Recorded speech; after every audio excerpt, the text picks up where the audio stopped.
bitch, because I spit hot fire. What is going on, everybody?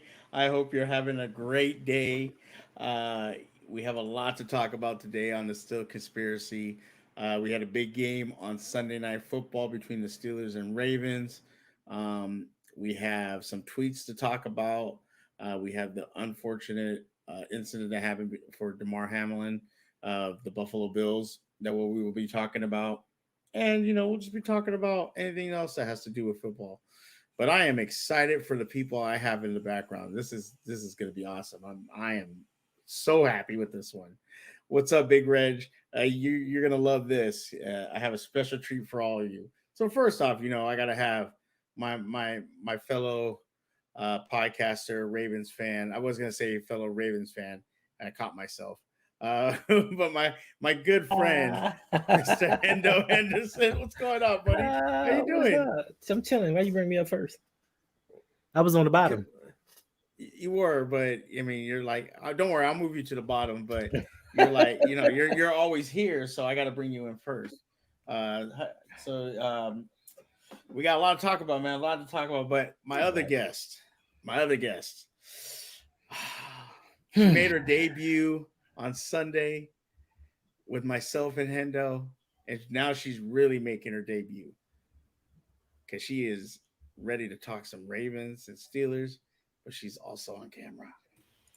Yolanda B. What's going on, Yolanda? Hi, gentlemen. Good evening. How are you both doing? Hey, everybody in the chat. How's it going? I'm doing great. Doing great. Yeah. Excited for this. Excited to get to talk to you. I got to talk to you on Sunday, and now I get to talk to you again. It's just awesome. What's up, That's Darius? going to be I'm fun. excited. Likewise, I'm excited too. It's going to be a good time. Although we're going to be like trashing our team, so we'll make the most of it. For sure, for sure. Darius is in the house. What's going on, Darius? Hope you're having a great day. Happy New Year. Always a pleasure to see you. So we'll start off with the game on Sunday. The Baltimore Ravens against the Pittsburgh Steelers in Baltimore. Uh, Ravens that first half. The score was 3-3 up until about the final minute of the quarter. Um, Steelers stopped the Ravens about what I want to say like the 15-20 window if I remember correctly. I don't remember exactly where it was at, but we stopped the Ravens, and then there's an incident with Cam Hayward. He's on top of the pile, and you can see that he gets pulled down by we don't know who, and might have been where he hits the ref, or the ref saw it looks like it may he tried to hit a player, and they throw a flag. Uh, give call personal foul, 15 yards, puts the Ravens about on the 5, I believe. Huntley throws a pass to Isaiah Likely. You guys go into half 10-7. And so we'll start with the first half. What were you guys' overall thoughts of that first half? How did you feel the Ravens were performing? Did you feel like they were underperforming? What were just your general thoughts of that first half? And we'll start with you, Yolanda. My general thoughts in the first half is going to be pretty much what it's always with these games with the Ravens. I don't like the fact that our team just does not play 4 quarters of meaningful football. So if we're just going to break it down into like halves, okay, we did fine. I mean, well, by fine, let me define that. By fine, I mean we did C- level work. We were able to, drive the ball down the field. We were able to, at least put some points on the board before the fourth quarter. So I overall the first half, it was not too bad, but the game just didn't have any. And I know it's a rivalry, so I'm going into the week saying, "Oh, great, this is going to be a fun game. It's going to be wonderful, interesting," and it was just not. It was just kind of, blasé. So with that, I was not impressed, so to speak, but. I mean, overall, it was okay for the first half. The second half, we'll get into that, is what really started to bother me. For sure. And yeah, you guys went into the half up 10-3, be able to get that touchdown toward the end of the first half. Hendo, what were your overall thoughts of that first half on how Baltimore performed? It's a boring game. I mean, we were streaming live and we were pretty much bored. We were talking about so many other things. The defense, I say the defense did their part for the most part. They held them to 3 points and a half. Now, once again, we got lucky. We got lucky with that call. And I see Reg in the comments talking about it was a good call. It wasn't. It took 3 points off the board and actually gave us 7. So instead of going into the half 6-3, we were up 10-3. And I know Ravens fans love to talk about when calls go against us, but when they go for us, everybody's completely silent. But offense subpar, but it's what we paid for. So what else can we say? Yeah, yeah, for sure. And Reg says that he says I don't care what anybody says. That was a good call. I mean, hey, got you a score. Can't be mad. What's going on, Jeremy Miller? Hope you're having a great day. Happy New Year. Hope you're well. Yes, Darius. Happy New Year to Happy you New all. Year. I'm glad you're Happy New here. Year. And lunch break hot take. Well, Well, well, well. I'm not sure what you talked about Hi, there. Jose. Hi, Bradley. So yeah, so for me, the Steelers, I felt like we left maybe some points on the field. We obviously missed the Boswell missed a field goal. mhm. I thought we could have played a little bit better, opened up the offense a little bit better. I thought Kenny was doing okay, and I talked about this with you before, Hendo. When Mitch played, he made those 3 critical errors, those 3 interceptions. All right. And I tweeted after this game that Kenny he made 3 plays, and we'll talk about those plays that were in the second half. But the throws he was making weren't in danger of maybe there was like one throw where he threw it and it popped up in the air and it could have been an interception, but it didn't. But overall, I think he played it real safe, made decent decisions, nothing too crazy, nothing too great, but he played okay. It was an Mhm. okay manner. He managed the team well. I thought defensively, obviously, you're not playing against Lamar Jackson, you're playing against Huntley. I thought that the touchdown he gave up was really frustrating. And there was even a point you see it after the game, or maybe during halftime they showed it, where Minka Fitzpatrick and Hayward got into it, and I love that because Minka's telling him what the hell happened. Why did you get a flag on you? And Cam's telling him like, I didn't do anything. And there's that frustration, but he even after the game said that him and Minka talked at half. They squashed it and they came back out and they played harder. And Minka made a big play in the second half. So I was okay with our performance. I just felt we left some points on the field and could have been a little bit better on offense. And I think defensively, up until that flag, we had played pretty good, but we obviously gave that touchdown up to Huntley. Um, so then the second half, Ravens get the ball, and it seemed like Tendo that the Ravens just couldn't really do anything, even though Mark Andrews had 100 yards, and J.K. Dobbins had 93. We had this conversation before. Yeah, you can have all those yards, but if you're not putting points on the board, they really don't mean anything. Mhm. And the Ravens weren't do that. What were your thoughts on the offense in that second quarter? Second half? Second half. My You mean apologies. our offense, your offense? Your offense, the Ravens offense. That's what I expected. They did absolutely nothing. I mean, listen, you take a bunch of guys that were singing on a cruise ship weeks before, throw them on offense, and think that they're just going to come out here and light the world on fire. For me, the biggest problem that I think that the Ravens have is it's called in-game adjustments. And I think the Steelers made those in-game adjustments to kind of limit Mark Andrews in the second half, limit Isaiah Likely, and put it on the wide receivers. I think it's totally disgusting that for a full 60-minute football game in the pros, you have 2 wide receivers, each with 1 catch for 9 yards. And that's all you get from your receiving core. But this is the team that we put together, and we have to suffer the consequences. But they Yeah, for stunk. sure. Yeah, for sure. Your tight ends gave you 112 yards, and most of that was from Mark Andrews. Now, when I asked, what were your thoughts on this, the second half of your offense? Meaning, J.K. was running very well. Mhm. Why did they stop giving him the ball, or why Greg couldn't That's they just take Greg Roman. Roman. advantage? Greg Roman. Okay, okay. So Yeah, that's just offensive that's just coordinator. Greg Roman. Like if something seems to be working, Greg Roman just automatically instinctively says, "No, we need to go in the opposite direction." And then he will implement that which does not work, which is completely frustrating as fans. But so Yeah, and I've heard you say that before, Hendo and Yolanda. I've seen you write that in the chats. Um, Now, we'll talk about the Ravens defense here. They held the Steelers to 3 points. Possibly could have been six, but they held Mhm. them to 3 points. And Hendo, you said that they made an adjustment in the second half. The Steelers did. Was it really that big of an adjustment that the Ravens couldn't handle the offense, or was it just something like the defense just got complacent? Like what do you think happened in that second half? Because really, even the third quarter, Steelers couldn't really move the ball. Harris was still running well, but they still couldn't score. They didn't even score until they got a field goal in the third. Yep. But what do you think caused this, like, the Ravens to kind of just stop stop. Like, they just couldn't stop the Steelers in that fourth quarter, and especially that last couple minutes of the game. It's psychological. I mean, you got to look at it. This is the 10th game of the season that we've held a double-digit lead. And every time, no Ravens fan feel that any lead is safe. Shoot, we gave up 28 points in the fourth quarter to the Miami Dolphins.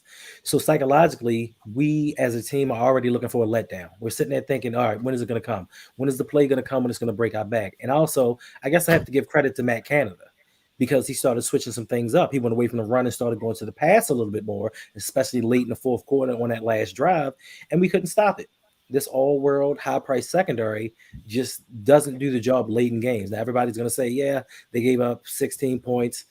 Any defense in the league will want that, but not this team, because this team is not constructed to score points. This team is constructed to stop people. Also, we have a rookie defensive coordinator. And I tell people all the time, the coordinators on other teams get paid just as well. So when they look at the film, they pull out their tablets, they make they make adjustments to what works and what doesn't work. Greg Roman, for us, he's stuck on a simple game plan. Whatever his game plan is, whether it works or it doesn't, he's going to stick to it, because that we as a team, we feel like we're smarter than everyone else. So while y'all are zigging, we're zagging straight to a loss. Gotcha. And Yolanda, I mean, George Pickens only had 29 yards, two receptions. I think overall the receiving, there was the highest receiver was Fryermuth for only 36 yards, but it seemed like the Steelers receivers, the plays they were making, um, just meant more than what the Ravens receivers were doing. Um, but we know that the Ravens have this secondary that's supposed to be really good. Um, and when it counted, the secondary really had trouble. Hamilton missed a couple tackles. Um, missed. Coach broke it down beautifully with the pass that Pickett threw, where Hamilton didn't even make a mistake. He just missed. You know, you know, this much of a finger. Um, Speaking of fingers, JPP. No. We're not gonna do that. We're not gonna do that. Missed on a tackle. Shout out to Big Reg. Uh, missed on a tackle of Kenny Pickett, and Roquan Smith was in a great position. You go back and watch that play. If Kenny doesn't make a perfect throw, Roquan breaks that up or has a possibility to make a play on the ball. Did um, did did did did the passing of the Steelers um, kind of what's the word I'm thinking of? I can't think right now. Kind of surprise you in those moments, or do you think that maybe just the Ravens secondary was just should have been better at that point in the game? I'm going to blame it on the Ravens secondary. And it starts with the rookie coach that we have. I don't think that he was prepared for the big league, so to speak, as coming into the NFL from the Michigan. college sphere. I think that perhaps he could have been maybe an assistant for a year or two to learn, to glean, as opposed to being the one in charge and like it being visibly on display that he's just not ready. That's my opinion. I don't think that it was necessarily that the Steelers offense was just so incredible. No, I just think that our ability to effectuate stopping the Steelers from being successful in offense. I think that was the problem. I remember, I think Roquan he was scored on at one point, and I'm just like, wait a minute, Roquan is supposed to be this hero for our team, for our, and I thought to myself, okay, well, so much for that. But then, I thought, well, let's give them some grace, because Roquan really has been doing very well this season. Oh, okay, he just didn't have himself a night. Okay, he didn't have himself a game. Quite frankly, nobody on defense had themselves a game. If you want to be, truth be told, but I think that the fact that our defense was not able to effectively shut the Pittsburgh Steelers down on offense was very alarming. Yeah, for me it wasn't a surprise. Listen, and Red said it the best.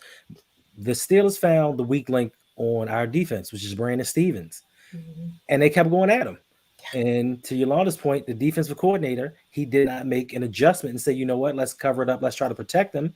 No, he just let him go out there and play. And being that we have a head coach that has no background in offense or defense, he can't give his input. So it's pretty much y'all go out there and play. If it's not working, let's hope and pray that something happens. For sure. And I think they let that picture behind you happen to him. The coach, he should blame the coaches for that one. He should. Look at OTR Mike coming in here. He said, I'm "We done have with a Mike. new star in the house. Suge and Hendo, I love you, but we don't need you." Hey, Yolanda. Wow. Hi, Mike. Good evening. How you doing? Just Wow. throw to the side. Doing. Hope you're well. And that's your number one. This is your king. This is your king.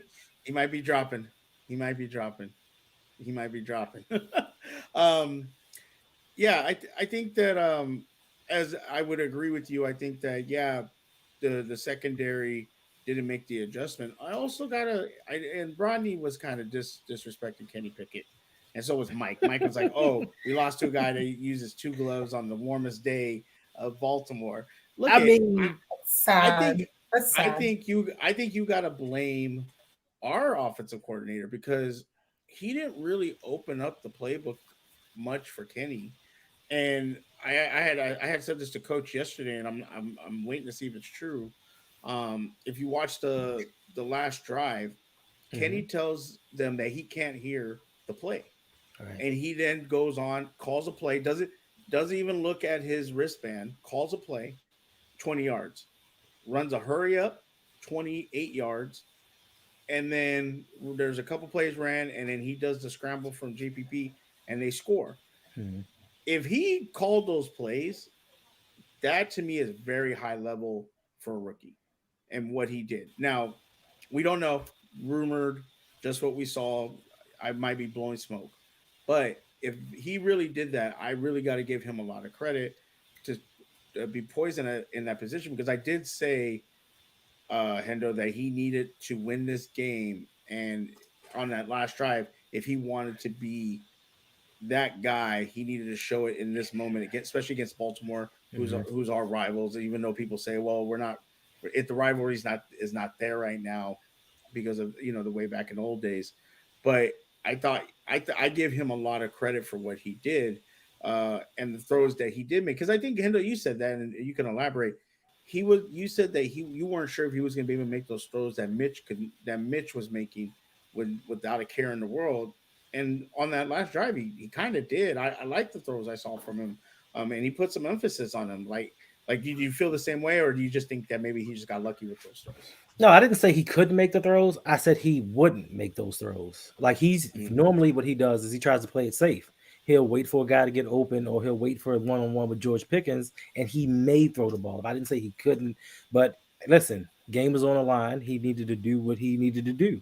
He saw Brandon Stevens out there and was like, yeah, that's the dude right there I'm going to pick on. And it worked out. Like, he made some great throws. And, as Ravens fans, we've seen this before. The same thing happened with Joe Flacco. Same thing has happened with Lamar. When we're down in certain games and they tell the offensive coordinators, scrap what you're doing, and they run their own offenses, it flows a little bit different. Because to me, sometimes during game time situations, quarterbacks know a little bit more about what's going on because they see the coverage, they see the flow of the game, and they may be able to call better plays. Gotcha. And Yolanda, I mean, you talked about that last play on Roquan, and I said if Roquan just maybe turns around a little quicker, or Kenny doesn't put the ball on the spot, it could be a pick, it could be a deflection, and that was third down, so they were going to have to go for it on fourth if they didn't get that touchdown. Um, did you think that the defense?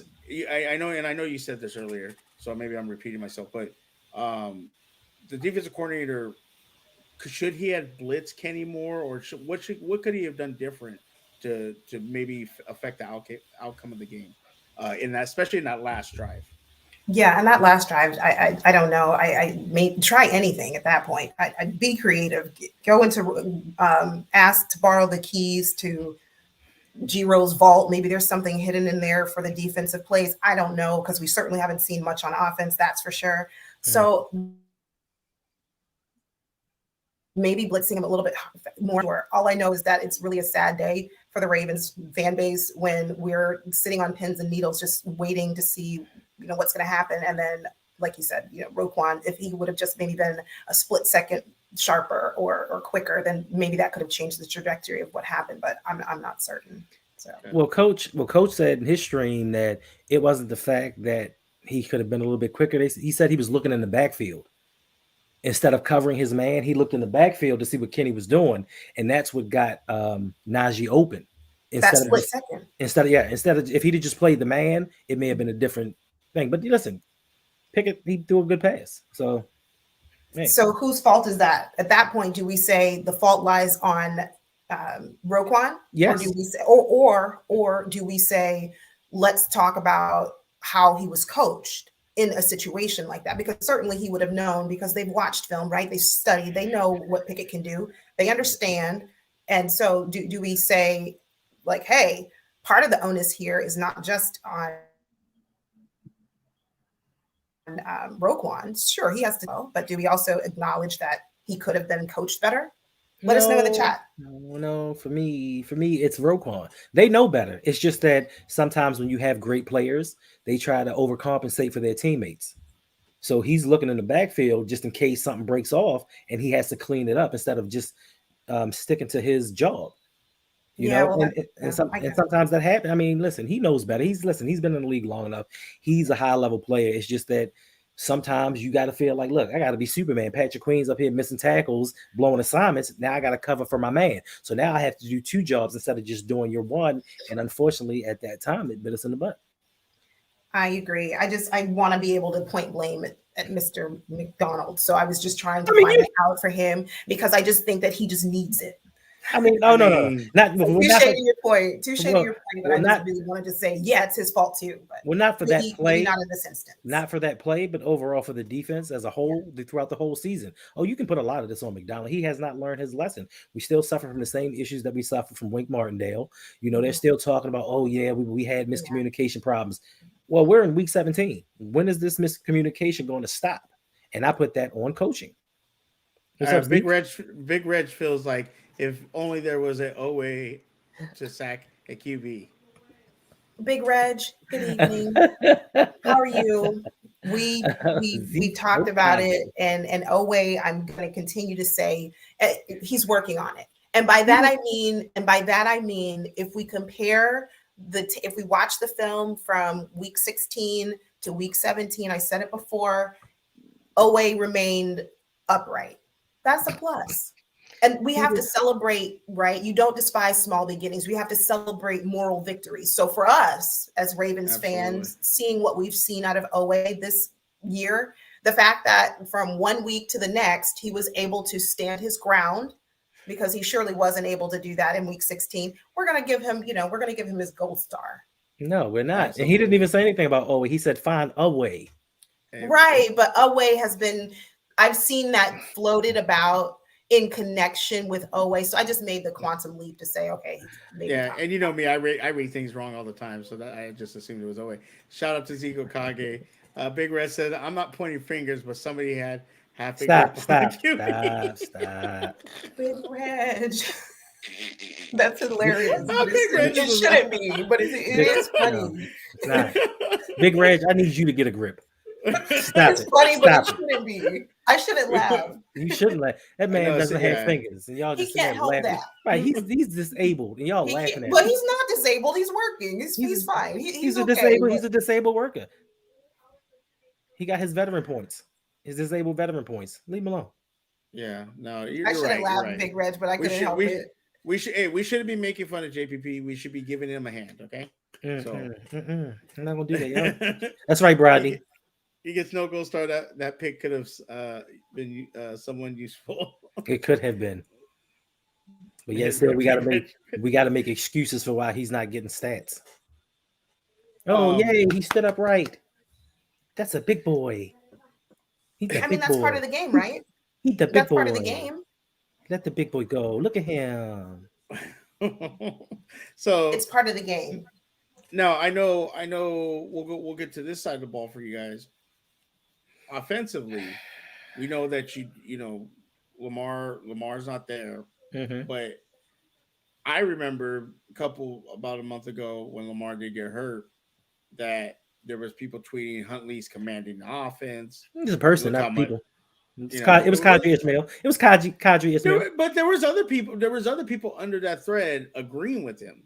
A lot of people saying, "Look, we don't got to pay Lamar $250,000, or $300,000 or $1 million. Sorry, million. We don't have to pay him $250 million. Look what we got. We got Tyler Huntley, Snoop.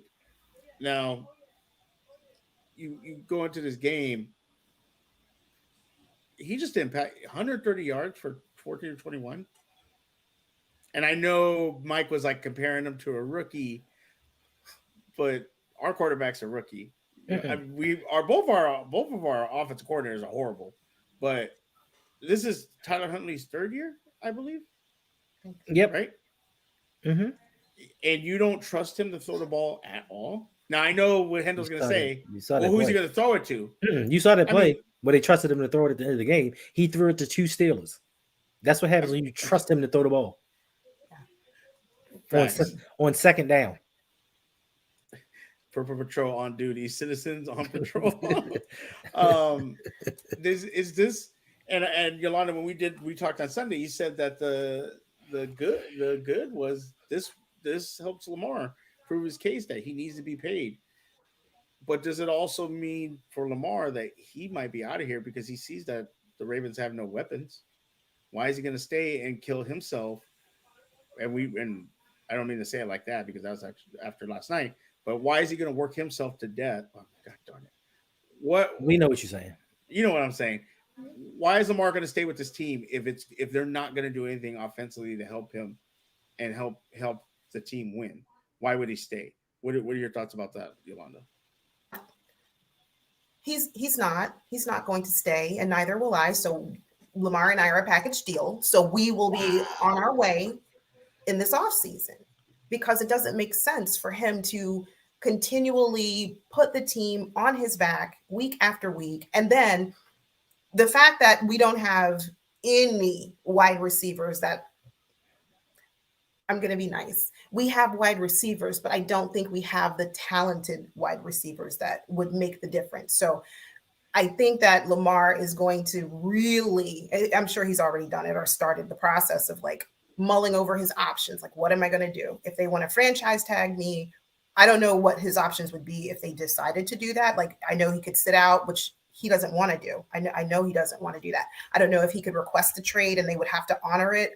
I don't know all of the ins and outs of franchise tag, but whatever would get him to a situation that's set up better, and that is one that actually caters towards success for a quarterback, that's where I think he'll go. And whether it be Miami, whether it's the Raiders, it could be the Commanders. What it could be, I'm telling you, it could be. Did you see the mess that just happened this past, with them? I mean, listen, Lamar, there are many organizations out here, several of them, okay, that would be willing to pay top dollar for him and say, tell us what you need to get us to that. For sure. I mean, they would. And we'll do it for you. Sorry, go ahead. I apologize. Oh, no, I was just going to say, I don't think that he'll stay unless he speaks up and tells the Ravens front office, I want this, this, and this if you want me to remain a Raven. And I hope for certain he does that. And I hope surely that a part of his bucket list is that I need another offensive coordinator. Absolutely. I think you're right that if he does stay with the Ravens, he's going to make some demands like that. Like, I need a different OC, and I need you to at least go get one wide receiver for me. Yeah. Fine, we have Mark Andrews, and we have J.K. Dobbins, but I need at least one wide receiver to maybe go along with Bateman. I know Bateman got hurt, so maybe you can give him one more year. But we obviously know Prochet isn't it. We know Marcus Robinson. We know Deshaun Jackson, Andy Isabella. We don't know he played once. Yes, Jose. A word My about name is now. Prochet. I'm sorry. A word about Prochet. The more I think about it, the more upset I get. He just seems to look lost every time he steps on the field. Like, he doesn't know what his assignment is. I don't know if they're, articulating, okay, your assignment for this game is this. One game he looks to be a second or third string quarterback. The next game he's on special teams making defensive play. Like, I don't know what his assignment is. And I don't know that he knows what his assignment is. And maybe that would be a start tenor, so to speak. But having Prochet on the team at this point is just a little bit frustrating. And I'm sorry, Jose, I know that you are Channel 3 and your hoodie and all of that, but Prochet is just, he's just not it. Yeah. What do you think, Hendo? Do you think that Lamar makes some demands for the end of the season to stay with the Ravens, or is he already checked out? Because next week there's a big game for you guys. Possibly. Possibly, yeah. We don't know what's going to happen now with the incident that happened last night, and then going into the playoffs, does he come back? It's going to be very telling if he doesn't come back for the playoffs. That's very telling. That there's a possibility that he doesn't want to be here anymore. Yeah. If he comes back for the playoffs, that's still not telling. It's not telling, but it's still like a 75%, 25% chance. If he doesn't come back for the playoffs, I think it's like a 60% chance that he's leaving or wants to be traded. What do you think Lamar should do? I mean, will do. Could and will do it. For me personally, I think the biggest thing about Lamar is loyalty. And I think he's loyal to the Ravens. He's definitely loyal to the city of Baltimore. Like, he loves the people here. I think that would be one of the most compelling things to make him stay. But then you also have the fans that turn on him frequently. They're sitting there saying, we don't need him, save the money. Should he stay? In my opinion, no, he shouldn't. To your point of, I say we need a new offensive coordinator and a new and give me a wide receiver. No, you need a new head coach, a new offensive coordinator, and a couple wide receivers. Why do you need one? You see all these other teams out here rolling with 2 tight ends, 3 good wide receivers. Why can't he have the things that these other quarterbacks have? Look at what they did for Jalen Hurts. They went out and surrounded this man with talent without even knowing whether he could play or not. We know that Lamar can play. We know that he's talented and he can carry a team. So why not make it easier for him so we can get all of these fans that stop him with we're only scoring 13 points a game. We'll get him some weapons. Get him some people to keep him healthy. He's taken too many hits throughout the season. I keep saying it. At the end of games, we're up 10 points at the end of a game. It's 2 minutes left. They're still running him. Why does he need to take these unnecessary hits? And somebody said it today. Most players get injured when their muscles are fatigued. So if you're constantly making him be Mr. Everything, he's getting fatigued. So you run him out there, you get him hurt. I think he should leave, even if he comes back for the playoffs. I think he should go because I was having a chat with somebody on Twitter, and they were saying they put out something that somebody put out that, Lamar said he didn't want to come back unless he was 100%, so he didn't have to play with the leg brace. And I'm like, oh, okay, the slander's beginning. So they can slander his name, so when they don't re-sign him, it's Lamar's fault. We need an organization. We need a head coach that's going to stand behind him and be like, no, that's not the thing. We don't want Lamar to come back till he's 100%. Stick up for your quarterback if that's somebody that you believe in. And I don't think that this organization truly believes in Lamar Jackson as a passer. They feel like they're going to run him into the ground until he's no longer useful and then let him go. That's why the franchise tag is coming to play. They want to franchise tag him the next 2 years. Hopefully by that time he'll be broken down. So once they get rid of him, there's an excuse. Oh, he can't run anymore, so we don't need him. But to Yolanda, with the franchise tag, if they give the non-exclusive franchise tag, other teams can come in and offer 2 first-round picks and take him. If they And we give him know the, EDC and his picks, right? they let him picks. Love So it. Love it. and my biggest question is, if he requests a trade, are they going to do it? Because when Orlando Brown requested one, when Hollywood requested one, it was, oh, we had to trade him. They asked for it. Would you do the same with Lamar? Depending on what the price and the compensation is, the compensation package, No, we that know. will determine No, we know. that will determine clearly whether they No, trade we know. honor They his love request. they love their picks. And listen, we're down 2 picks from the Roquan Smith trade. That's right. So we've got to replenish. Our stock is getting low. Like, EDC is starting to get nervous. So if he doesn't have a plethora of picks, then he's not okay. He's not doing well. So, we'll see. We'll see where Lamar and I land. Hi, Raven C. Yes, Raven C in the house, yo. right. OA ambassadors here. Shout out to Raven Right. C. Raven C. If you Yeah. like to watch alongs for the games, he was doing one Sunday. Yep. Make sure to check him out. Great content. I was in there while we were doing our live stream. So what's great about having 3 screens, I can have 20 people up on one of the screen. So shout out to Raven C. Darius, they're questioning him because he isn't rushing to be out there, not out there playing not at 100%. Yeah, absolutely. Like, but why would you rush to not, like, he's a running QB first off. He's a QB, but he likes to run. He doesn't like to run. Well, he has to run because he doesn't have a line and he doesn't have wide receivers to throw, so he has to run to make plays. But that's what's going to get you hurt. And why would he want to rush out there to do that? Like, Facts. don't, why would it? What's the point? And then, and maybe he wants to after last night, a lot of players are just going to be worried about taking care of their family, making sure their family is taken care of.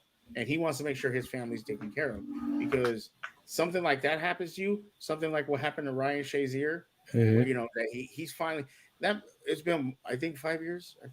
It's been some years. And he's finally starting to walk normally. Yep. Normally, so you want to be able to take care of your family, and that's I'm pretty sure that's what Lamar's thinking. I need to make sure my family's taken care of first. So I'm gonna get this money, and when I get this money, then I'm gonna commit to whoever pays me that money.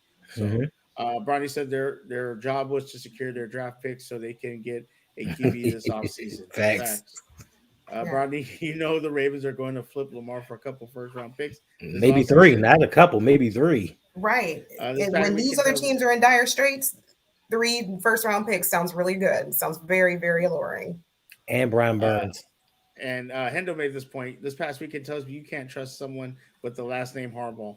Facts. Hendo was going off about that Michigan game and saying how Jim and John, it runs in the family. Because they can't. They had the dad standing there going, "What are you doing?" They're like, "What are you letting time run out the clock? What are you doing?" Like, So we don't need another Tua situation when the Dolphins rushed him to play when he's not. Absolutely. And now Carolina is going to have one in the top 10. Yep. Bronny, if Lamar goes to Carolina, that's cool. It'll be the lunch break hot take show. Will be the same. Different. No, it's gonna be, well, yeah. It's gonna be a little different. We're gonna now talk about the Panthers, and we're not even gonna talk about the Ravens. Give me Panthers. If Lamar leaves, we should get used to picking top 10 for sure. And people are so in denial. Last night, I know we were talking, Hendo, we were hanging out, and I was arguing with somebody on Twitter, and they're just so in denial about what this Ravens team is. That I asked a question. I said, tell me in the last 2 years what draft pick has really done anything. Good answer. Just told me I didn't know what I was talking about. Of course. Okay. And it's like, okay, cool. Maybe I don't know what I'm talking about. Sometimes I say things that are crazy, but you couldn't give me an answer, but that's how it is. So now we look forward. New England is playing, I believe, Buffalo next week. If New England loses, Buffalo wins. Then if it would be up to Miami, has to win, but they're out. They don't have Tua. They might not even have Bridgewater, and I believe they are playing. Let me see, Miami. The Jets. They they're playing. No, they're not playing the Jets. Oh, they are playing the Jets. Okay, they're playing the Jets. Sorry, I'm sorry, Hendo. My bad. My bad. They're playing the Jets. And if Miami loses, the Steelers are in the playoffs. Um, Ravens are already in the playoffs, but the the, the deciding factor of AFC North champs was going to be decided, especially with the game last night, Mhm. going into next week. But now we don't know what's going to happen with that game anymore.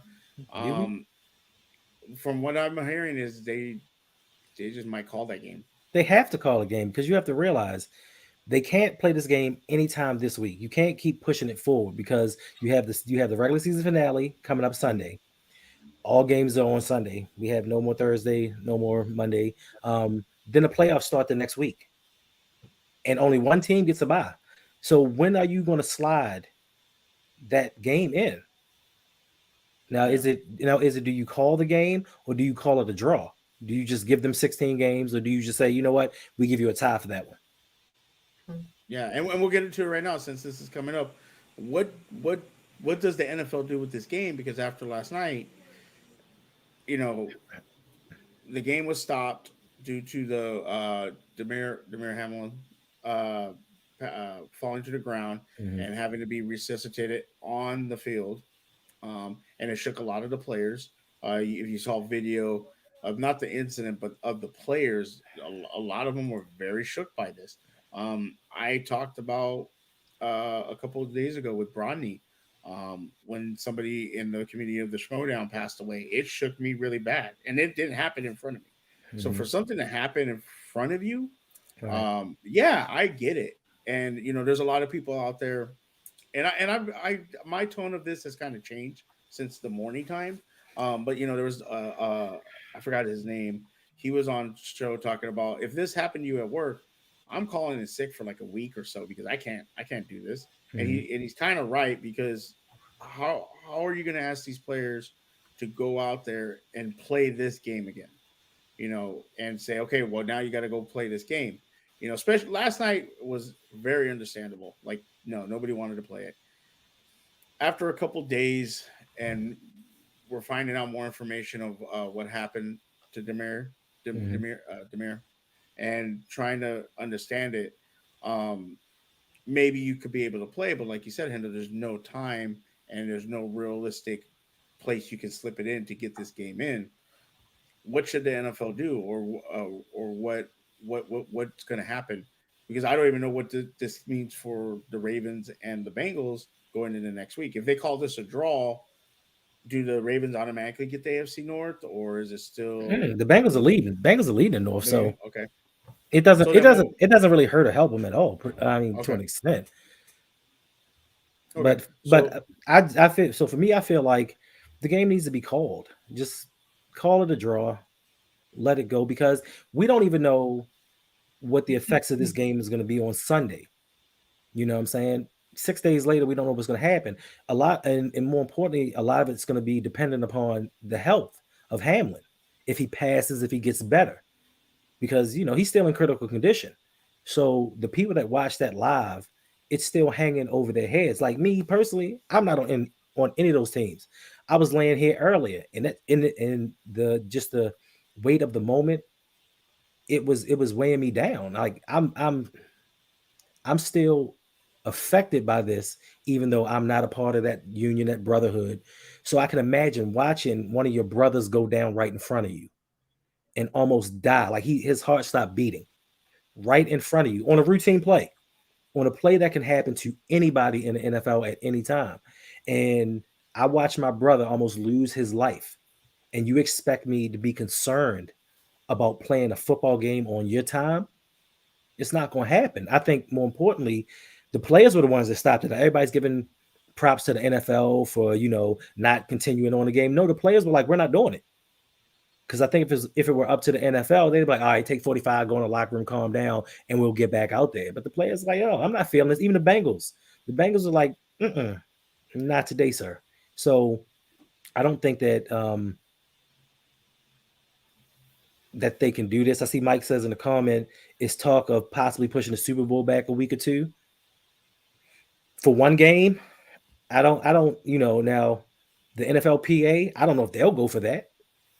You know what I mean? Like, are we going to stop, have a week off for every team except for Buffalo and Cincinnati to play while everybody rests?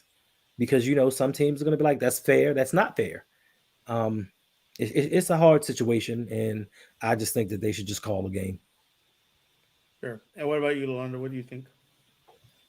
First, just my thoughts and my prayers go out to Mr. Hamlin and his poor mom.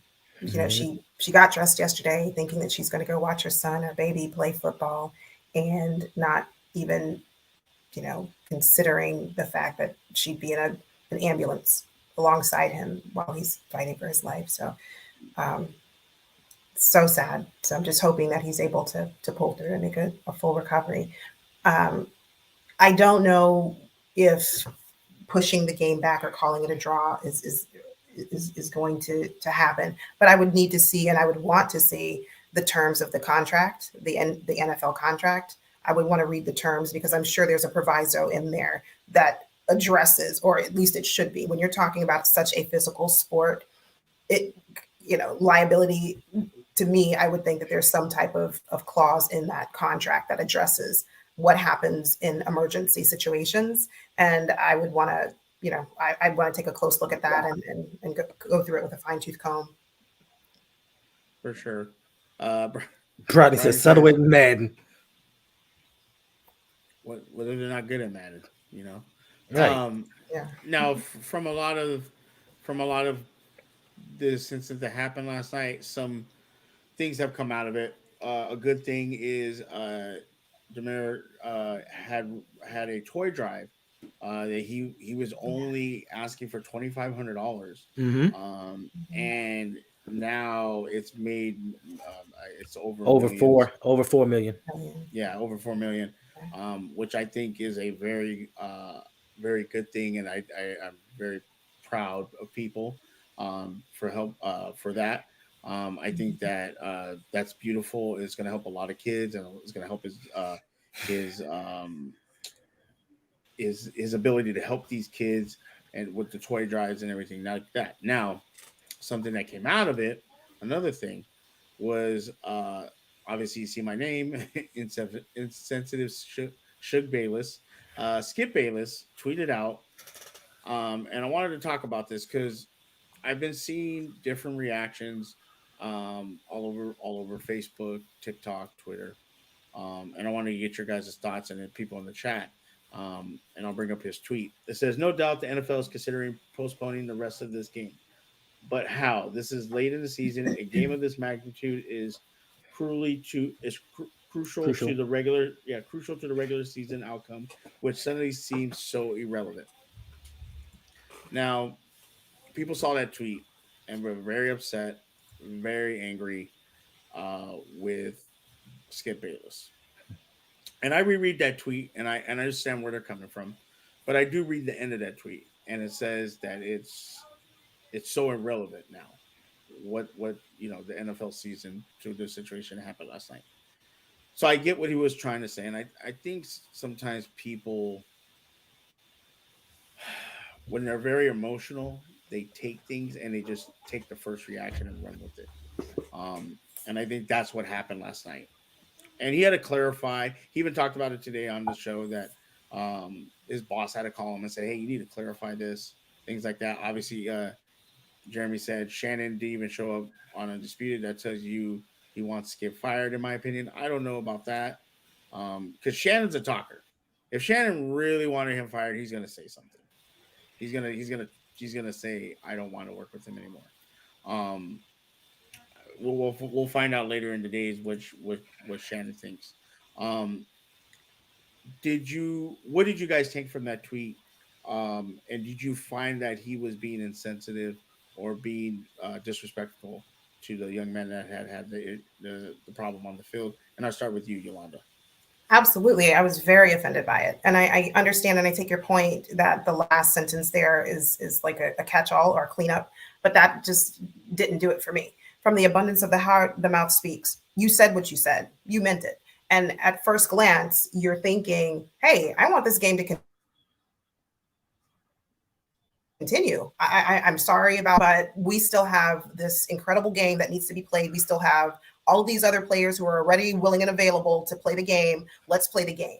And that's what I took from it. And I said, okay, I understand that, like you said, in the moment, it might have been, I don't want to speak for what Skip was thinking when he tweeted that, but the bigger issue that I have is that this man was on the cusp of life and death. And but for emergency medical treatment, he wouldn't be here. And so for someone to, and at the time that he sent that tweet, he might not have known the severity, the gravity of what was taking place. But anytime you see someone or hear someone having CPR, defibrillator, you know that this is not something like this is not a light or small thing, right? So for me, I thought it was very insensitive. I was just very displeased with Skip, and I know he did, like you said, he did post a subsequent to like backpedal because he has to, right? Because he has to have viewer ratings, and so people are understandably upset or disappointed in what he had to say.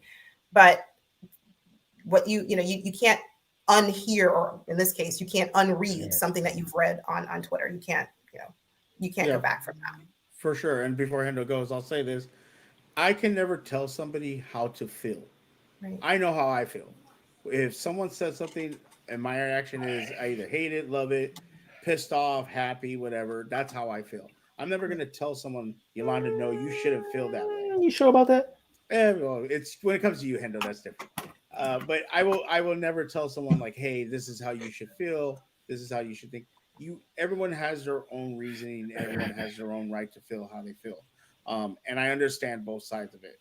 And you're right, Yolanda. Once he may not have known the severity, but when you do learn the severity, obviously he's going to backpedal a little bit, and he's obviously going to try to clear it up. Then again, like a lot of people said, well, maybe you shouldn't have said anything yet. Maybe you should have waited to find out what was going on before you said something. And I think that yes, I do agree with you, and I do think what he said was very insensitive. But I will still stand by. I think a lot of people saw that and really just got emotional about it because of the severity. Like you said, someone just almost died and is still in bad shape. So yeah, we obviously are going to be very emotional about that, and we're going to be very struck by that. So I understand all the points, um, and I think that at the same time, though, he made an insensitive comment. If you don't like him, cool. You don't like him. If you like him, you want to stick up for him, cool. You can do that. I think a little people are being a little overbearing with what they're, death threats, things like that. Like, come on, like understand. Yes, he may have made a mistake. Yes, he said something he shouldn't have said. But then why would why are we sending death threats? Why are we, oh, if I see you, I'm gonna do something to you. Right. So let's try to be human beings here and be understandable, because you want the same for what happened with the gentleman on the field. So let's try to be, because there's people out there. I was talking to Hendo, I messaged Brondy. There's people blaming T. Higgins for this. Mm-hmm. Like, how insensitive is that? Talking about it, tweeting at him saying you killed a man. Like, how do you think T. Higgins feels right now? Right. He was just making a routine football play, lowered his head to try to get some extra yards, and now you got people telling him, "Oh, you murdered a man. Oh, you look what you did." Like, yeah. Oh, Big Red saying it. Bart Scott blaming T. Higgins. Like, Clown. that's crazy to me. Crazy. That is. I have seen worse football plays of people trying to hurt somebody than what T. Higgins did last night. So I think people need to just calm down, pray for this man, And if you don't like Skip Bayless, hey, that's your choice. You don't like what he said, you hate the man, cool. But we need to think about Hamlin, because he right now is the most important thing of what happened, Mm-hmm. and what's going on with him. So I think that's the most important thing. What about you, Hendo? So for me, it didn't bother me when I read it because I know Skip Bayless. And I know he's out there attention grabbing. He's trying to drum up ratings for his show. Now, when you guys said maybe he didn't know the gravity of his statement, for you to know that the game needed to be postponed, you knew the gravity of the situation.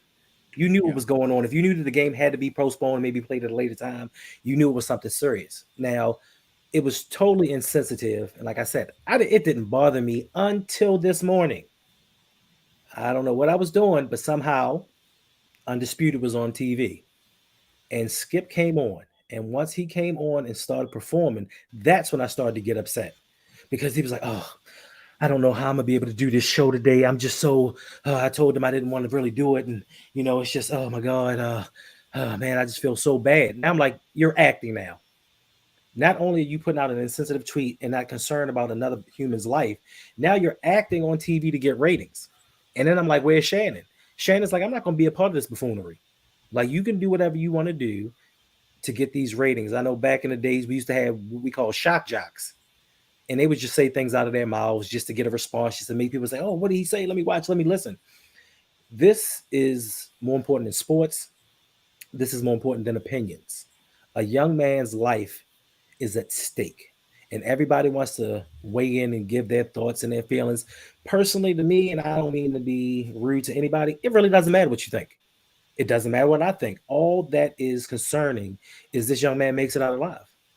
Yeah. And we try to do whatever we can and take precautions to where possibly this does not happen again. Yeah, for sure. And talking about that, I was talking to Brodney today, and I was saying like maybe we need to find out what happened because there's stuff going around. There's like, oh well, he got boosted. That's what caused it. Is it an underlying condition he had that they didn't find? What's going on? There's doctors saying that that's just a 1 in 1,000 chance that he got hit in the perfect spot and it just causes that. And Brodney told me something that really hit me. He goes, "It's none of our damn business. Mm-hmm. We why do it's none of our business what Right. happened as long as he makes it out. We don't need to know." And you know what? Ronnie's right. What a business of it is ours as fans, to know, well, oh, was it the vaccination and things like that? Because at first I was like, well, I was telling someone, well, maybe if it was the booster, we need to know about this for other people. And it's like, well, the booster's been out for like how long? We would kind of know if it was happening. So yeah. So I don't want to sound like a conspiracy theorist You can because that start, you can, because listen, let me tell you what. I don't want to get too deep into it and bring up old stuff, mm, but with 9/11, the biggest scare wasn't actually the travesty that happened at the towers. The biggest fear was we didn't know who did it and we didn't know what to look out for. yeah, That was the biggest thing. So until we found someone to blame, everyone was in a tizzy. So now the biggest thing is they, whomever, need to have a reason why, because we need to know what to look for. If we don't know why, then that brings heightened um, fear to yeah. the players, to the fans, that, hey, is this next hit going to be the one that does it? So that's why I think people want to know, because we always need to have a reason why, because we always fear the unknown. For sure. I do think that, not for purposes of fan knowledge, just for gossip's sake, or small talk or end of the bar talk. No, I don't think it needs to be known whether vaccines had played a part in this. But I do believe that needs to be explored from an aspect of like liability, because if there is any type of correlation between players and like, a lot of studies and research is going to have to go into this, but if there's any type of correlation between the rigors of what NFL requires and vaccinations, that's going to have to be something that the NFL needs to definitely look into, and they will need to address it in their contractual agreements. Yeah, and I think last night I was talking to my girlfriend, and she was like, "Don't they get checked out before they play games and everything?" I'm like, "Yeah, doctors are on site, they check them, or they do maybe Listen, physicals." listen. Team doctors' job is to get you ready to play by any means necessary. Are they going to do as stringent of a thorough of an examination as they should? Of course not. It's going to be how you're feeling. This sounds good. This feels good. You got some pains. Pop this. Take this shot. Get on the field. Their job isn't. It's just like any doctor in America. Doctors in America, their job isn't to heal you. Their job is to keep you alive. Yeah, and I just hope there wasn't a pre-existing condition that they missed. That's what I'm hoping it wasn't. And it's bad to say, but if it was a 1 in a million shot that did it, that's better than it being the booster shot or underlying condition. It just was a freak accident, and that makes Mhm. it. I think like what you were saying, Hendo. Nobody's gonna have someone to blame, and it's not, and people aren't gonna be thinking, "Is this the one?" You know Right. what I'm saying? If it was something else, then people would be kind of like thinking about it when they go out there and play. Real quick, let's go in the chat. I missed some things. Sharon Lamar's coming to San Francisco 49ers. It's weapons everywhere. Please no. I can get behind that, Sharon. That's right. I can see myself over in the 49ers game. No, no, you can't. I can and I will. Get out. Engraven in the house. What's going on, Engraven? Hi, Yolanda in the Engraven. building. What's going on, Greg? Shout out to YOLO. See, oh, whoa. What about us, Engraven?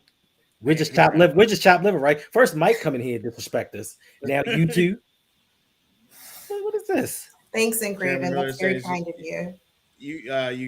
You can say it doesn't matter, and also say he's praying for Demar, but he decided not to. Yeah, very true. Jeremy Miller said there was a reason the game. There's no reason for the game to continue. I just started to become very sus of people when you give more of a shit about football than the players on the field. Absolutely. Granted, that means it ain't T then. I believe Raven C.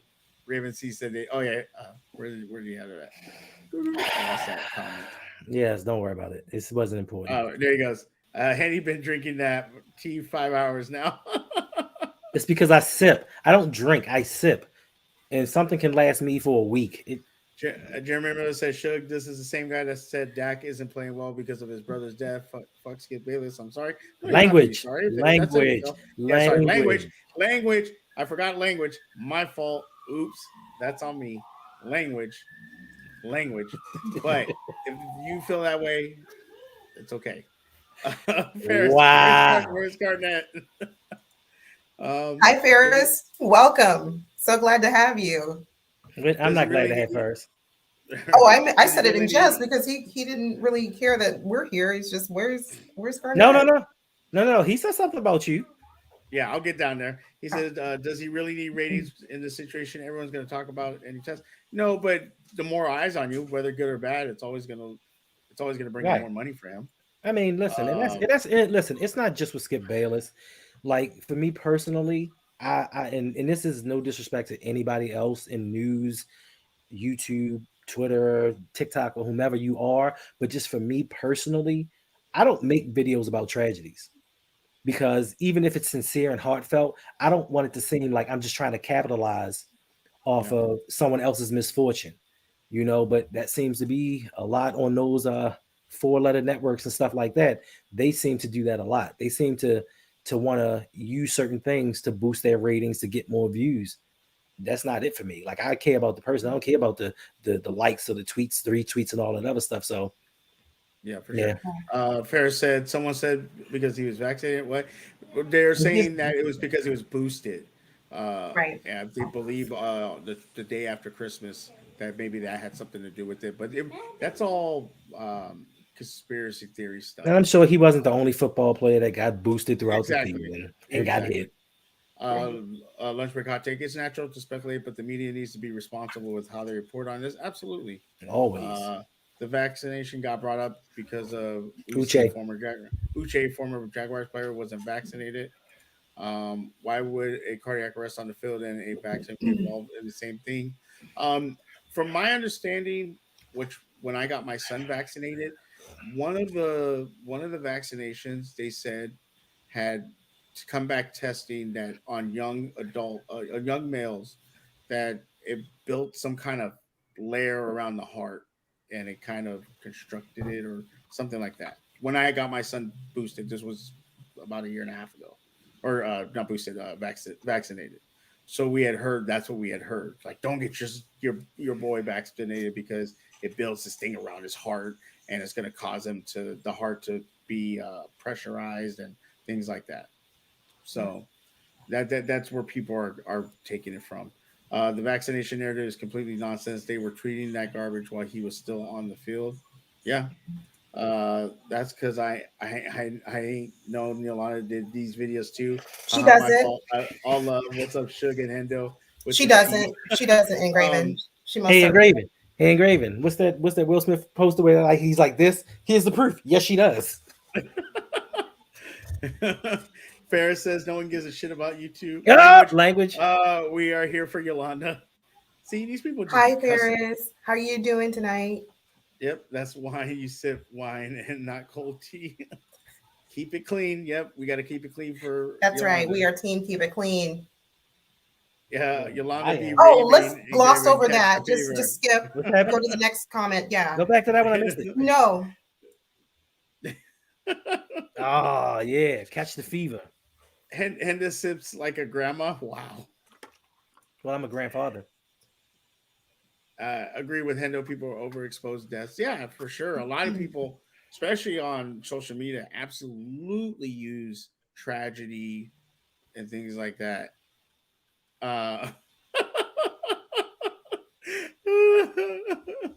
Don't try to silence me, Yolanda. Oh no, I didn't try to silence you. No, I believe in drop the freedom of free link. speech. I was just telling you Suge not to share it. You know, Very clean first. Very clean. Yeah, we have to be very yeah, clean. we have to Remember, keep it like well above the board, above the fray. No profanity.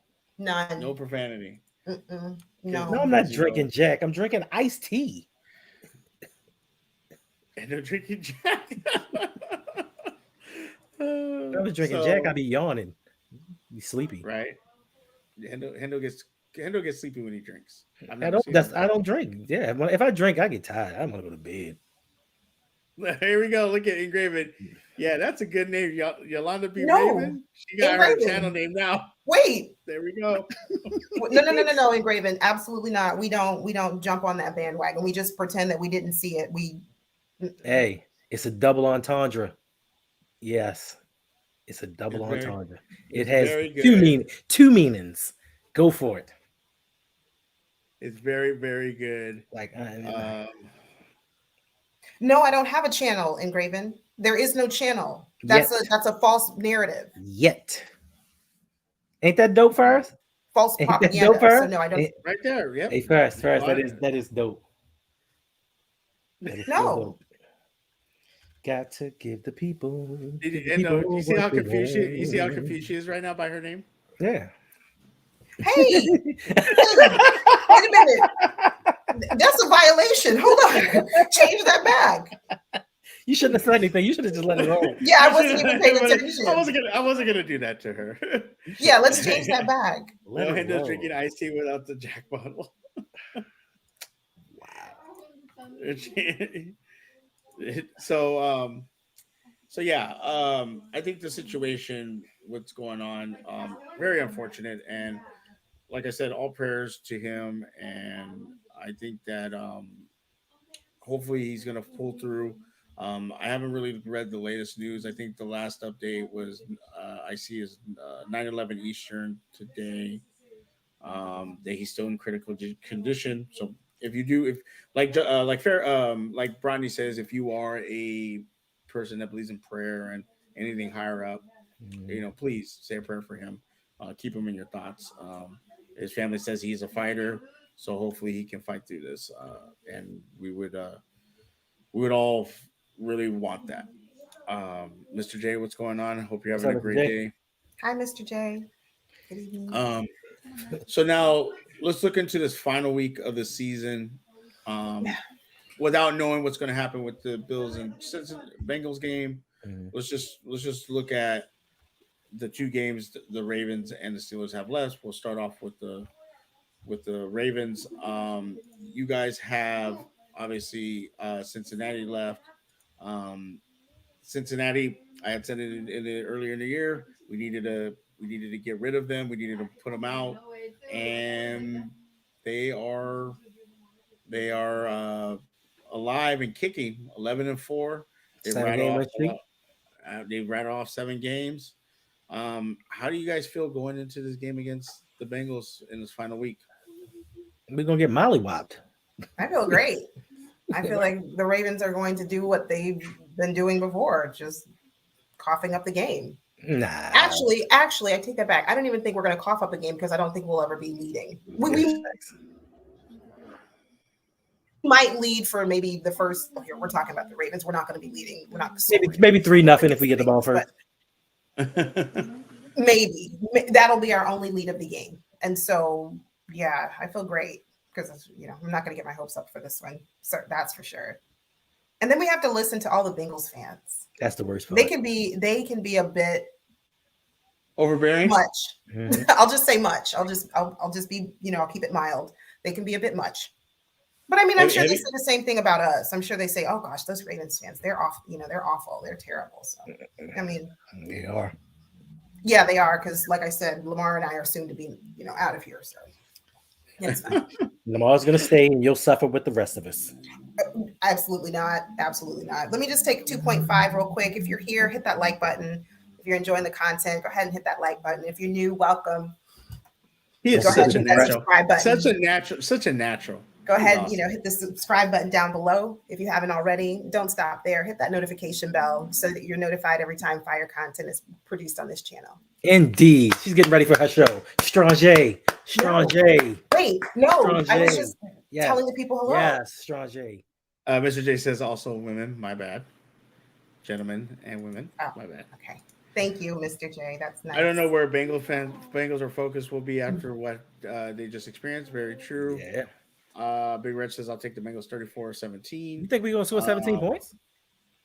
Oh shoot, Yolanda's so smooth. Yolanda, you're a natural. I'm telling you guys. Smooth Grooves. I used to get that CD, Smooth Grooves. I don't know. No. Getting ready for that channel. Fam, we're not doing that. Not tonight. We are not doing that. Like, I've been a supporter of all of you, all the content creators here. I know you guys are gonna not gang up on me like this, right? We're gonna uplift you. You're gonna be hashtag Yolanda's friend. Then we're gonna put that out there. Hashtag Yolanda's friend.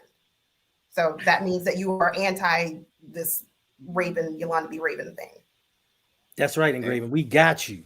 Yolanda B. Raven. Start the channel up the same way you support all of us. We got you. Exactly. That's right. Can I produce it? No. Wait, this is going in the wrong direction. No, Engraven. You can't play with my yo-yo. Starting to see if I'm starting to question if T will sit out. Yeah, that would. Will it matter? Will it matter? Yeah, it won't matter. There's so many weapons on that team. If they, if they're down one or one decides to sit out, they've got, plenty more where that came from. So can we just borrow one of theirs for the game? Like, listen. I mean, I thought you guys could have had T. Higgins. We could have. We could have. I think we could have. We took Patrick Queen. We took Patrick Queen. I'm sorry, Mr. J. We took Dairy Queen. No, we're not doing that today. We're not. We're just not. We're just not. Jeremy says I'm going with the Bengals, but that might change. What if they sit out all their starters? Yeah, that'd be. And even still, I think even if they came up and played with all of their second string players, I don't know that we would. Yeah, they can't. They can't handle Samaje Perine. They can't handle that dude. Put them back at wide receivers. Hey, Hendo, use my nick. So, no, this is gonna be a tough game for you guys. Do you think there's going to be an announcement that Lamar is playing in this game this week? Yeah. What's today? So by tomorrow evening, I believe but we should have roundabout of the inactives tomorrow night or Thursday night. We'll know the inactives. If Lamar doesn't practice tomorrow and he doesn't practice Thursday, you already know. Hey man, don't you? I don't think he's besmirch the name of Dairy Queen. I love them blizzards. Do you think Lamar is going to play in the playoffs? Realistically, true-heartedly, do you think he's going to play in the playoffs? No. Because I think we are a one and done team, and I really hate to say it. I really don't like saying that. But just if we look at our pattern of play and our style of play over the last several weeks, when teams are supposed to be like really coasting, they're supposed to be sailing at this point. You've hit your stride by now, right? We haven't. So I think we're a one and done team at this point, unless by some strange miracle that changes next week, which okay. But if we have just one game, if we play one game, I wouldn't be surprised if Lamar's not there. Well, listen, if things go the way that they're going, we're going to have to play Cincinnati again in the playoffs. Right. So what would be the point? I hope Lamar is sitting at home right now, like, listen, unless they give me that bag, I'm not playing for them again. I hope he's healthy enough to play and just decided to sit out. He needs to have a little a-hole in him and take control. He sat back. He tried to be Mr. Nice Guy. He tried to let things go as they may, but we failed him time and time again. I hope he's sitting at home healthy. Like, I ain't playing this. Only way I'll start is on Madden. Gotcha, Mr. J. I'm not besmirching the company. It's a comparison to their signature blizzard. Patrick Queen is as stiff as their blizzards when they turn them upside down. That's OA. Disrespect. OA is the stiff one. Wait. Pause. Wait. Let me say it one more time, because some things, I heard someone say one time, people don't hear what you say, they hear what you keep saying. So I'll say it again. We have to praise incremental improvement. And the fact that OA greatly improved from week 16 to week 17, and by virtue of him standing upright, I'm going to give him a gold star. Go OA. Pause and don't keep it clean. I said pause. What does pause mean? No homo. It means no homo. That's right, Jose. Who's OA? You mean go away? Jose, OA is better than Channel 3. Is he really? He really is. At least OA knows. At least OA knows what his assignment is. He might not be excelling at it, but at least he knows. Can we say the same thing about Channel 3? One was the first round pick. One was the 6th round pick. Yeah. Yolanda with the fire. That's right. Right, but they're both. And both of them are underwhelming at this point. The one was the first round pick. It doesn't matter. That does matter. It doesn't. The point is, bus first round picks set a team back further than a bus 6th round pick, because there really are no bus 6th round picks. What are you telling me? You frozen? What are you saying? I'm going to tell you what. What's in front of them, no matter what your pick is opportunity. And do you capitalize on that opportunity, or you squander it? So let's say OA, all right, you're not maximizing the moment. Let's go with that. Crochet, career, moment, career, however you choose. The point is, neither one of them. Forget where they were picked, forget their number. The bottom line is, you have an opportunity of a lifetime in front of you. What do you do with it? What has Crochet done with it? They should put that Raven C comment up. No. She said that with a straight face too. Because I mean it. Where's Raven's? I don't see Raven C yet. The battle. Oh, there it is. Yeah, it just popped up. The fact Yolanda Raven B Raven said with a straight face about Owen Kid. Right. She said it with a straight face too. Like, did he squander his opportunity? I don't talk like that. So what? I know you don't talk like that. Yolanda bringing the best analysis. I'm telling you, because it's true. You can't argue the truth. That's true. Something you can't argue, because it stands alone. Race ipsa loquitur. The truth is going to stand by itself. So you're gonna compare first round pick with a 6th. Oh, wait, can you see the plant? Get off first. Get yourself together, bro. There's 2. There's one over there as well. OA greatly regressed from year 1 to year 2. No gold star. Bust. Let me say something, Brodney. He might just be in a sophomore. The next started moving. It said Brodney. He might just be in a sophomore slump. I'm going to give grace. You know why? Because none of us are perfect. We all have bad days. We all have days when we are less than perfect, or less than stellar, or underwhelming, so to speak. It just so happened that OA has had more than a couple. I'll say that. I'll put it mildly. He's had more than a couple days on the field where he's been. If Suge, if you have a bad year at work, are they going to keep you? Or are they going to No. make excuses? Or are they going to make excuses and say we hired you late in the process? So If you have tenure, he does. He's a second year player. He doesn't have tenure. He's had a bad year. Not a bad couple games. Not a bad couple snaps. He's had a bad year. Does Owe have a hoodie? okay, then I need to see the term, and I'll need to see the terms of his contract before I can speak to that. Play like a professional. I'm sure it says that. Why I know. y'all I doing know. all He's That's done your that. He's lawyer. been That's your professional. lawyer. That's your Wait. lawyer. Doing all pro shade like that. I'm not saying Owe is bad. Well, yeah, I am. Well, Yeah. what I'm saying, You are what saying. I'm You are saying saying. is- Oh, wait. We're all saying always bad. No way. Finally learned how to walk. Now he's hugging linemen. oh, this is getting out of hand. Wait a minute. Fight. Suge, I need some order. I need order here. Wait, this is not okay. He has a nickname. People like Crochet shouldn't have a nickname. Exactly. Listen, Oh snap! She moved the chair back. Yes. Yeah. Bad years. Yeah. Better Oh, wait, years are goodness. coming, Rodney. Better years are coming. I'm Not with- optimistic. not with- right? not with this I'm always going to see the glass half full. So he might have had Whoa, unsuccessful whoa. years. So you see the glass half full with the Ravens in this offense I wasn't in the playoffs? finished speaking. I wasn't done. I I'm was. just- I wasn't done. Is it half full? with Yes, the I do Ravens? speak Latin. Yes, res ipsa loquitur. It speaks for itself. See when she gets smart. When Yeah, she start yes, when she start getting smart, she freezes. It's Latin. You're right. That is right. Wait, Oh, Ferris, hold on a very second. I didn't say. Wait, we're moving in the wrong direction. I'm so serious here. I'm not saying that Owe is very good. That's not what I'm saying. He had a decent first year. He did. I'm not, and the expectation, at least for me, the expectation was he was going to capitalize and build upon his decent first year. He didn't do that. He's been underwhelming this year.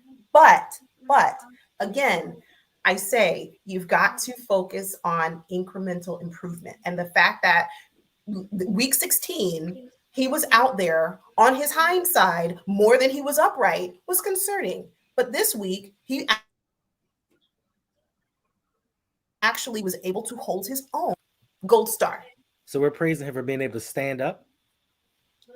Hey, when that's all you have, that's all you work. That's what you work with. So yes, for Owe, his ability to stand up, we'll take it. Miss Yolanda, I thought we already spoke about this. Facts over fandom.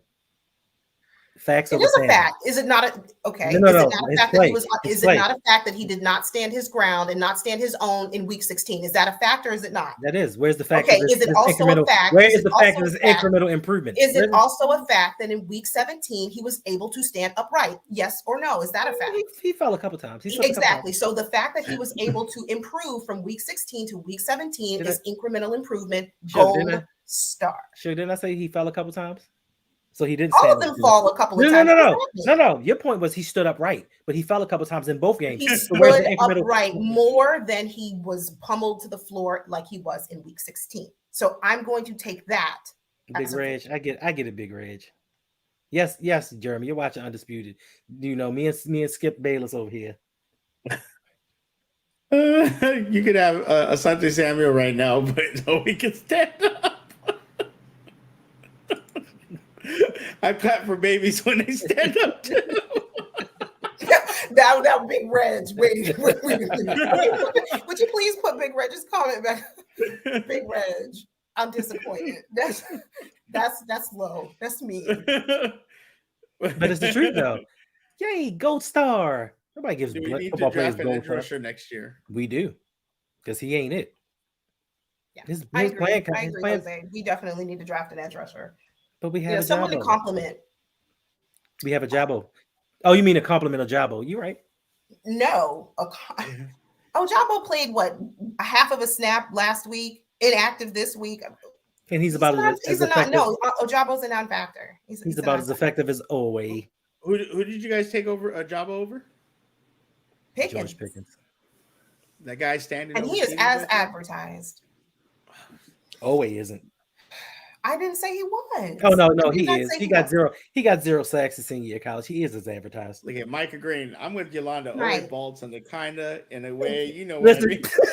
Right. But no, let me tell you exactly, and that's the point. That is exactly right, Mike. In an unconventional kind of way, he's doing you know, okay.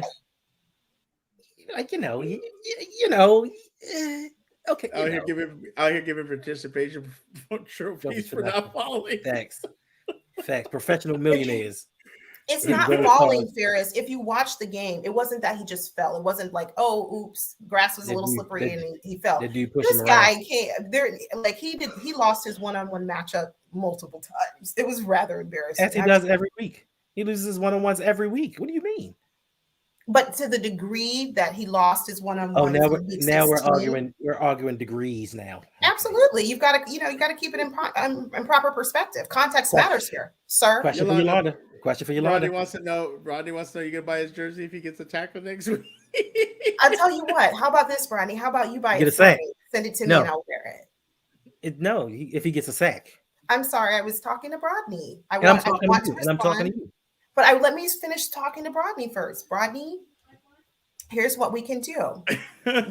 you can buy the jersey for me, send it to me, and I'll wear it. Buy it off Wish. Turbo Monster is real. Facts. If this was a daycare playing fighting, okay, I think we've had enough of the always slander for tonight. This is like Ravens Jerry Springer. It is like Jerry Springer. Take control of this. Are you telling him get my gavel? Are you telling him to get control of you? Week, he said gets a tackle next week. Rodney, put this man in the Hall of Fame. If you give me the refund money for my birthday gift, sure. Oh my god! I just might. This is awesome. If you think, just wait until Yolanda B. Raving comes out. Bruh, I can't wait to see what kind of content it's going to be. Oh, it's going to be amazing. So Miss Yolanda, is it going to be about more than just sports? What is it going to be about? Sports, fashion, life. It's not going to be about anything because it's not going to be. Oh, so it's just about everything. Okay, gotcha. No, it's about. It's gonna be awesome. Can't wait. It won't. Everybody wants it. Every time we do a stream, we've done 2 streams about it, and everybody in the comment section is like, "Yeah, I can't wait. Awesome. Bring it here. Where's the link?" Because Rodney's the ringleader here, and that's him. And then you guys are just cheering him on, like the amen corner following him. So we're cheering the chat on. Nobody's forcing them to want this. Yes, Jeremy. Another Ravens channel. That's disrespectful. Listen. Suge started off his own channel with a Ravens fan. Oh, no, let me correct myself. I almost said I was a Ravens fan. This is how you started your show, Suge. I did almost say that, and I corrected myself. Yeah, so disrespectful. And that which jersey won't be here until 2024. Well, it won't be good until 2024. So, and what? Okay. Let me correct the record right here. Right now. They did this to me, and now I understand it. It's so much fun. You understand why we do it now? Well, you know what the good thing about it is? The difference between like them doing it to you and then doing it to me is that I don't have to come back for the maltreatment, whereas you do because you have your own channel and you have to no one has to do anything. But you do. It's gonna be about falling Ravens learning to walk. Nurturing Ravens back to health. Nurturing baby Ravens back to health. Look at him standing up there. Hey Reg, check. I gotta send you a DM. We have to talk. We need to talk, Big Reg. I can't believe it. Ooh, okay. Only on Suge's channel did the real come out. This has been so fun. Anything else in the NFL you guys want to talk about? Anything that's caught your eye? We didn't talk about the Steelers matchup. Oh yeah, the Steelers. Thank you, because we got caught up in Yolanda B. Raven. Right. Hot topics. Right. Turned it on Twitter. So what happened with the Steelers? That's right. What happened? Oh no, let's not do that. Steelers are playing the Browns next week at home with a chance to go to the playoffs. Like I said, the scenario is the New England Patriots need to lose, Miami needs to lose, and the Steelers need to win. Um, I I'm excited about this matchup. It is against Deshaun Watson, Hmm. um, which is he's a very capable quarterback. He hasn't looked good up until this last previous game, Right. and so I want to see if we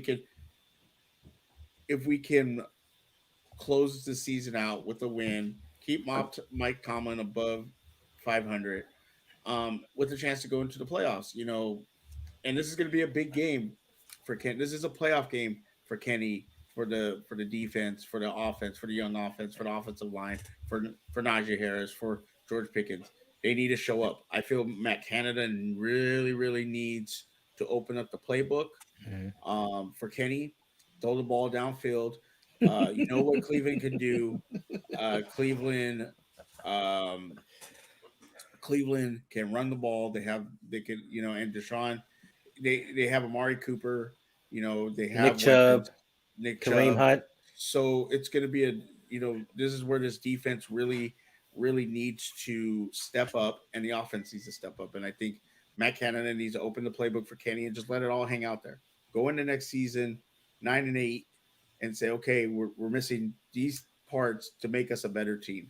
And I think they will. I think they can do that. What about you, Hendo? Listen, you said it's a playoff game for Kenny Pickett and the offensive line and everybody. It's been a playoff game since the last 5 games. You guys were 3-8. And just to keep that slim playoff hope alive, you had to win every game.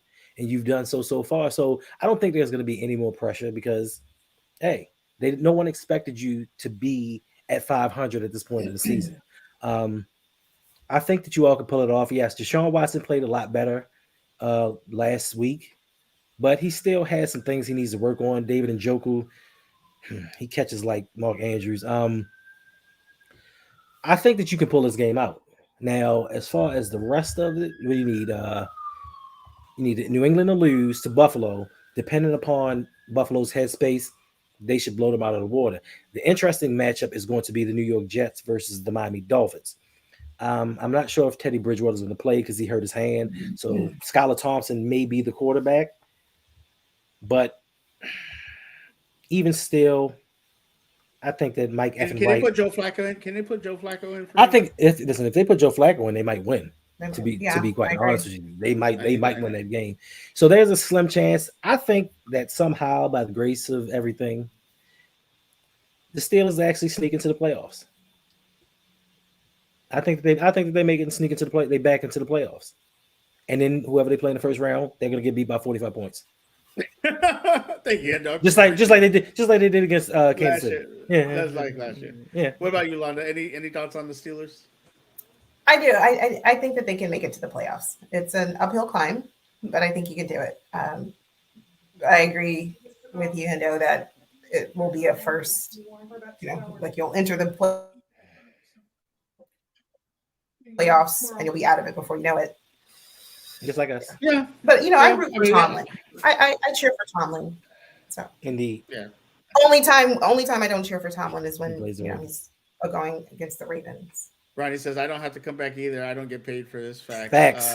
Raven C, I'm already working on Yolanda B. Raving YouTube banner. There we go. Indeed, my Give man. him a pair of Buster Brown walking shoes.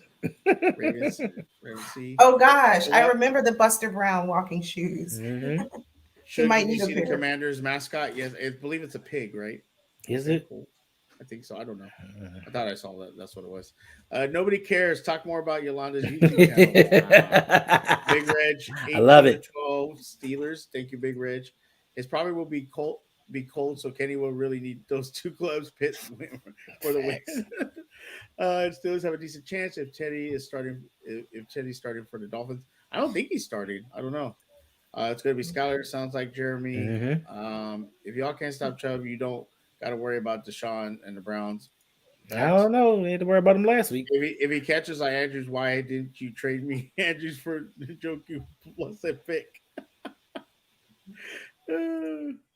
Who's the new streamer I see? That'd be Yolanda B. Raven. Yolanda B. Raven.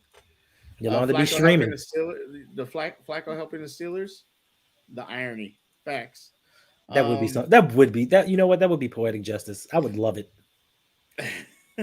So would I.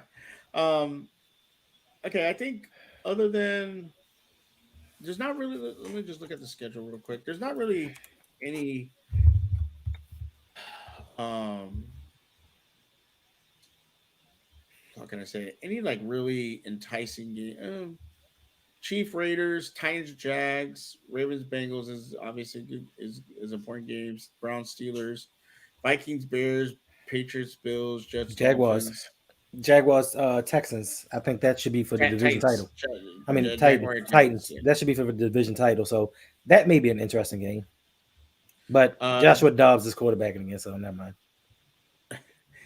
Giants Eagles. I know there's a big game between the Lions and Packers, and the Seahawks and Rams is important. Like if the Packers win or the Seahawks, that's a very important. So, Oh, Detroit can still make the playoffs. Okay. yeah, they have to beat the Packers, but if the Packers win and Seattle wins, I think Packers beat Seattle earlier in the season, so they get in. Shout out So to Noah. Shout out to Noah Shout- if the Packers make the playoffs. Facts. Well, let me tell you, this has been one of the most funniest episodes. Very, very great episodes I've ever done. We got to talk about a lot. We really got to talk about, impact of the of Demarion Hamlin. Excuse me, Hamlin. And it was very. I like the I like when we have good conversation like that. Maybe we don't agree on stuff, or maybe we have different points of views. But when you can have conversations, it's good to have those because you can get everybody's perspective, and you can take a step back and try to really dissect and look at the situation from different points of view. So I think that was very important. Yep, Giants did make the playoffs. Woo, Ferris They is sure happy. did. Congrats to your team. Congrats to you, Ferris. Congrats to your coach of the Ferris, year. I have a question for you. So I know I'm not sure if it's been determined who you guys are going to play, but assuming you play, it doesn't matter who you play. Do you think that you guys will be one and done in the playoffs? They will. Let us know in the comments, Ferris. Yeah, let us know, Ferris. Do you think what chance do you think your team has? They might Giants. play. Oh no, they might play San Francisco. Yeah, they probably don't. Oh, if you play San Francisco, forget it. But no, I'm lying. Minnesota. They might be playing Minnesota, so they could probably win that one. There you go. Let's break hot take says the Ravens. Let us know, Ferris. Ravens Bengals game won't mean anything if the Bengals Bills don't play their game. Yeah, we were talking about that earlier. I can't wait to hear Jose. Interesting point. Oh, I'm sorry, Shug. Oh no, you're fine. Go ahead. Interesting point, Jose. I saw somewhere on Twitter that they said that it would be irrelevant whether it doesn't change, like the fact that the Bengals are in command of the AFC. Like whether they play the game, they postpone it, they reschedule it, doesn't matter. We're still going to be number 2. No, we play Minnesota, we win, but if we play San Francisco, we lose. Okay. True. You think you can beat Minnesota? Did you see what they did last week? Absolutely nothing. Right, and I think they're going to bounce back. It's Kirk Cousins. It is Kirk Cousins. Okay, they are right. Yeah, it is Kirk Cousins, but he's been carrying this team. Yeah, but when they play good teams, they get blown out. Who said the Giants are a good team? I say they're average. Ferris Mutana says it. Look at Jeremy Miller coming with disrespect. Vikings can beat the little Giants again in Minnesota. He said, "Bring on Icebox." Thank you, Brody. Minnesota are big time frauds. I'm not buying into that yet. No, I think they're pretty good. I didn't say they're great. I didn't say that they're winning the Super Bowl. I didn't say that. But what I did say is that I think they're. But what I did say is that they're I still believe that they're okay. They're pretty good. And if matched up against the Giants, I'm taking the Minnesota Vikings. Jeremy, it's gonna be funny when the Cowboys lose to the Bucks. Good for you, Suge. You finally did it. I know. I'm trying to be responsible. Daniel Jones ain't Aaron Rodgers. Ooh. That's true. Yeah, that's true. But has Aaron Rodgers been the Aaron Rodgers that we know this year? Nope. Let us know. Let us know what you think. Do you think that Aaron Rodgers this season And I know we can make the argument that look at his talent, look who he has around him. I get all of that. But do you think that Aaron Rodgers has been the Aaron Rodgers that we're used to? Like seeing the last few years, do you think he's that guy this year? Nope. And Daniel Jones, when the Giants needed him most this past game, balled out. Kirk Cousins did not. Darius is going deep. Rad Tad for 6. If you don't know what that reference is, No, I don't. Oh, it's from Little Giants. Great movie. Oh. Cousins is a complete liability in big games. Facts. He has a tendency to be. He is the best team in the league. Jose, that's a hot take. I'll agree to that. They are, for their record to be what it is, there's a definite need for improvement. But hey, we'll see. Dak Prescott ain't Aaron Rodgers. He's not. Ooh. Agreed. And yet Dak is undefeated against the Giants since his rookie season. Look, shout out to my man Davon. # no 2 hours. That's right, Davon. Davon. Oh no, he's not in here. I'm just repeating what he said. Yeah, because we're about to hit 2 hours. No 2 hours. So so let's get out of here. Before we get out of here though, Hendo, let the people know where they can find you. You can find me every Thursday and Sunday doing a live stream for the Baltimore Ravens. You can find me also on Fridays at noon with my man, Mr. Galloway, on Electric Relaxation with Mr. Galloway, except for this week. I think Friday night we are actually live streaming at 10 p.m. You can find me on Instagram and Twitter at our Gatekeepers. You can find me on TikTok and Facebook. I don't know the names of them. Just look it up. It's there somewhere. You can also, in the future, coming soon, find me producing Yolanda B. Raven, coming to a screen nearest you. Thank you for having me, Rodney. And we have to bring Yolanda back more. Yes, we do. Absolutely. And Rodney says, I think this is the new Still Conspiracy crew. Minus me. No. Let me tell you something. Rodney, no. Just no. No. No. Rodney's missing from this equation. You're right. Sub Yolanda.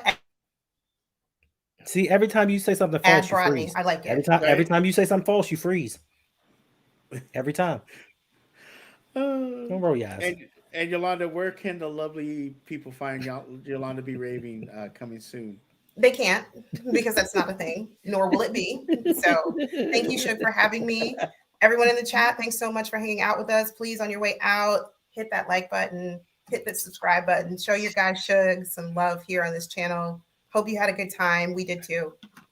Yeah, I didn't have a good time. You had a great time. You had a great time. We had a great time. That tea. That's it. That'll be the same tea you'll be drinking on Sunday, probably. Same bottle.